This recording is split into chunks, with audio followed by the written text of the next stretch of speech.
Assalamualaikum warahmatullahi wabarakatuh. Saya Putrika Septiana Sari dengan NPM 5021108. Di sini saya akan membahas tentang menelaah buku guru, siswa, RPP, dan silabus kelas tinggi dalam kurikulum 2013 dan Kurma. Buku teks adalah buku pelajaran dalam bidang studi tertentu yang merupakan buku standar yang disusun oleh para pakar dalam bidang tertentu untuk maksud-maksud dan tujuan instruksional yang diperlengkapi dengan sarana-sarana pengajaran yang serasi dan mudah dipahami oleh para pemakainya di sekolah dan perguruan tinggi sehingga dapat menunjang sesuatu program pengajaran. Guru dan siswa. Buku siswa adalah buku panduan sekaligus buku aktivitas pembelajaran yang diperuntukkan siswa dalam menguasai kompetensi tertentu. Isi buku siswa dirancang dan dilengkapi lembar kegiatan agar pembelajaran kontekstual dapat terlaksana. Selanjutnya yaitu buku guru adalah panduan bagi guru dalam melaksanakan pembelajaran di kelas yang berisi langkah-langkah pembelajaran yang didesain menggunakan pendekatan saintifik sesuai dengan kurikulum 2013. Peran dan fungsi buku siswa meliputi 1. Panduan bagi siswa dalam melaksanakan kegiatan-kegiatan pembelajaran. Penghubung antara guru, sekolah, dan orang tua. Terdapat bagian yang harus diisi orang tua dalam aktivitas pembelajaran di rumah. Lembar kerja siswa dilengkapi dengan bagian untuk melengkapi tugas. Skenario langkah pembelajaran, sumber penilaian hasil pembelajaran, media komunikasi antar guru dan siswa, dan yang terakhir kenang-kenangan rekam jejak belajar siswa. Fungsi buku guru yaitu sebagai petunjuk penggunaan buku siswa, guru harus mempelajari terlebih dahulu buku guru ketika akan menggunakan buku siswa dalam pembelajaran.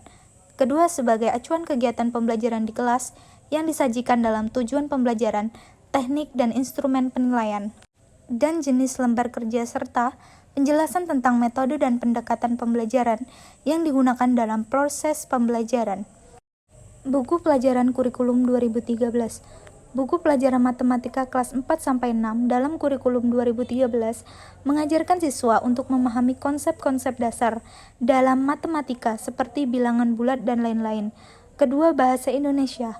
Buku ini juga mengajarkan siswa untuk memahami struktur kalimat, tata bahasa, dan kosakata dalam bahasa Indonesia. Kemudian IPA, mengajarkan siswa untuk memahami konsep-konsep dasar dalam ilmu pengetahuan alam seperti sifat-sifat benda, energi, dan gerak. Kemudian IPS, memahami berbagai konsep tentang masyarakat, ekonomi, dan lingkungan. Kemudian PKN, mengajarkan siswa untuk memahami dan menghargai keberagaman budaya, nilai, dan norma dalam masyarakat Indonesia. Selanjutnya yaitu pendidikan agama. Buku ini juga mengajarkan siswa untuk mengembangkan sikap dan toleransi dan mengembangkan perbedaan agama antara satu dengan yang lainnya, yang disebut juga dengan toleransi. Silabus. Silabus adalah suatu perangkat rencana dan pengaturan pelaksanaan pembelajaran serta penilaian yang disusun secara sistematis dan memuat komponen-komponen yang saling berkaitan untuk kemudian mencapai penguasaan kompetensi dasar. Tujuan dari silabus dalam rencana pelaksanaan pembelajaran diantaranya mempermudah, memperlancar, serta meningkatkan hasil proses belajar mengajar dan menyusun keprofesionalan yang sistematis dan berdaya guna. Silabus kurikulum 2013 dan Merdeka Belajar.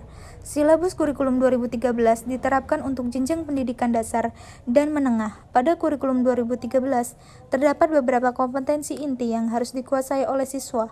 Kompetensi tersebut meliputi sikap spiritual, sosial, pengetahuan, keterampilan, dan pemahaman konsep.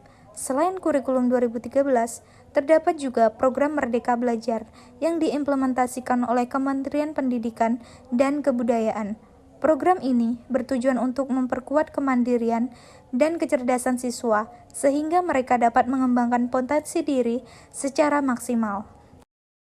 RPP atau Rencana Pelaksanaan Pembelajaran bisa diartikan sebagai pedoman dalam pelaksanaan pembelajaran.